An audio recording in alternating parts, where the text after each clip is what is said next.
Monkey Man. Released April 5, 2024. Directed by Dev Patel. Written by Dev Patel, Paul Anguinawala, and John Colley. Starring Dev Patel. Rotten Tomatoes score, 87%. Metacritic, 71. IMDb, 7.3. Before I do the intro, I am going to explain the basic plot because some of you may immediately be put off, and I would rather you leave here and just not see the movie. This is a revenge story about a man who, due to the corruption of religion and the police, watches his mother get murdered and his home burnt to the ground. And in his quest for revenge, his primary ally is the trans community. If any of that bothers you, here is your off-ramp. Welcome to Real Reviews like always. I am your host, Lee. Today we're talking about Monkey Man. This is a movie with so many influences that it is a bit of a trip to watch, but it is fun. Let's get into it. So I saw this movie on a whim and had no expectations. I don't even think I saw a trailer for it. I just saw the name, the poster, and mention of Dev Patel, also maybe a comparison to John Wick. I think that comparison is a bit surface level. This is a revenge story, but it has a much more in-depth storytelling. This movie has a lot of great cinematography, and you can see inspiration from the likes of Guy Ritchie. Here we have a movie that isn't afraid to let silence, well-framed shots, and beautiful imagery lead the story. Dev Patel crushes it.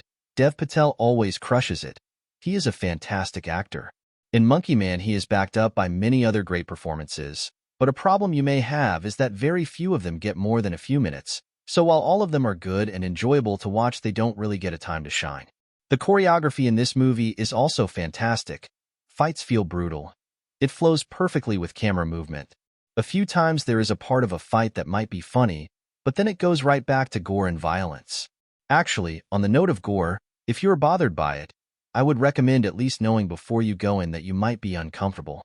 There are certainly worse movies when it comes to gore, but this one doesn't really pull back as often as some may like it to.